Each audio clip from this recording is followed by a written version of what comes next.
اللہ کے محبوب علیہ السلام سے پوچھا گیا کہ سب سے اچھا ایمان کس کا ہے؟ فرمایا سب سے اچھا اور کامل ایمان اس کا ہے جس کے اخلاق اچھے ہیں، جو بات اچھی کرتا ہے، جو لوگوں کے برائیوں کی ٹو میں نہیں رہتا، جو لوگوں کو اذیت نہیں پہنچاتا، جس کی طبع میں حیا ہے، جس کی طبیعت میں وفا ہے، جس کے انداز کے اندر محبت ہے، مروت ہے، بھائی چارہ ہے، حسن سلوک ہے، رواداری ہے۔ ان چیزوں سے مل کے اخلاق بنتا ہے، اچھی عادتوں سے اخلاق بنتا ہے، رویوں سے اخلاق بنتا ہے، لوگوں کے بارے میں اچھا سوچنے سے اخلاق بنتا ہے۔ تو اچھے خلق رکھنے والا شخص اچھے ایمان کا حامل ہے۔ بہتر ایمان اس کا ہے جس کے خلق اچھے ہیں، جس کا کردار اچھا ہے، اور جس کا کردار اچھا نہیں ہے تو سنیے اللہ کے محبوب نے ارشاد فرمایا، فحش مزاجی اور فحش گوئی، بیہودہ بولنا اور بیہودہ طرز زندگی اختیار کرنا، فرمایا یہ دونوں چیزیں اسلام سے نہیں ہیں، ان کا اسلام سے کوئی تعلق نہیں۔ اسلام تو لطیف دین ہے، اسلام تو خوبصورت دین ہے، اسلام تو دین محبت ہے۔ فرمایا تم میں سے سب سے اچھا اسلام اس کا ہے جس کے خلق اچھے ہیں۔ اور اللہ کے محبوب نے فرمایا بُعِثْتُ لِأُتَمِّمَ مَكَارِمَ الْأَخْلَاقِ، میں اس لیے بھیجا گیا ہوں کہ میں اخلاقیات کی قدروں کو بلند کر دوں، اخلاقیات کی قدروں کو اونچا کرنے کے لیے، ان کی تکمیل کے لیے میں بھیجا گیا۔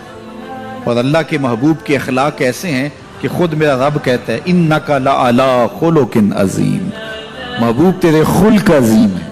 تو جس کے خلق کو میرے رب نے بھی عظیم کہا، وہ خلق کتنے عظیم ہوں گے۔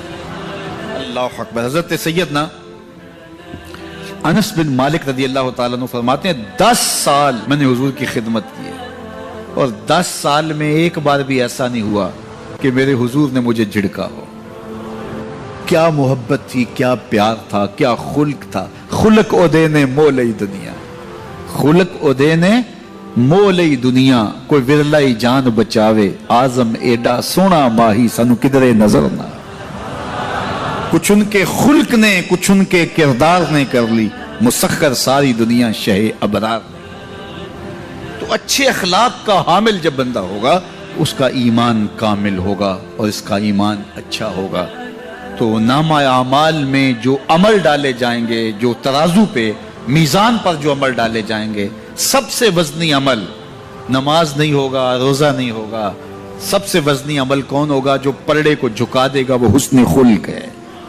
تو لوگوں سے اخلاق اچھے رکھیں، لوگوں سے رویے خوبصورت رکھیں، بات کرنے میں سلیقہ سیکھیں، گفتگو کا طریقہ سیکھیں، لوگوں کے معاملات کے اندر، نجی زندگی کے اندر جھانکنے کی کوشش نہ کیجیے، اور لوگوں کے بارے میں حسن ظن رکھیے، ان کی بہتری کا سوچیے، اور ان کے لیے خیر کے ماحول کو فراہم کیجیے، ان کے لیے آسانیاں پیدا کیجیے، اور ان کو جو ہے وہ آپ اچھائی کی طرف بلائیے۔ میرے بزرگ فرمایا کرتے تھے جس سے دوستی ہو تو اس کا بھلا سوچنا چاہیے، اور کسی کا بھلا سوچنا یہ ہے کہ اس کی دنیا بھی اچھی اور بالخصوص اس کی آخرت اچھی ہو جائے، تو اس کو دین کی طرف لایا جائے، اس کو اچھائی کی طرف لایا جائے تاکہ اس کی آخرت برباد نہ ہو۔ یہ کسی کا بھلا سوچنا ہے۔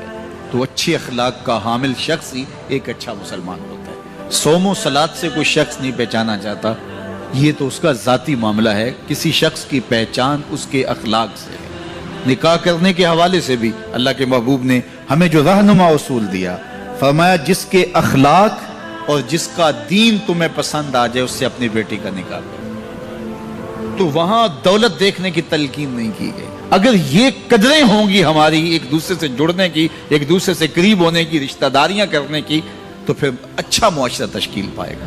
اور جب ہماری جو ہے وہ ترجیحات اس سے ہٹ کر کے ہوں گی تو پھر اچھا معاشرہ تشکیل نہیں پائے گا۔ آج اس سے تعلق جوڑا جاتا ہے جس کے پاس دولت کی کثرت ہو یا کوئی صاحب اقتدار ہو، تو لوگ اس سے تعلق رکھتے ہیں، چاہے اس کے اخلاق کتنے ہی برے کیوں نہ ہو، اس کے رویے کتنے ہی تلخ کیوں نہ ہو۔ جو اچھے خلق کا حامل ہے اس کی قربت اختیار کرو، تمہیں زندگی اور آخرت کا نور نصیب ہوگا۔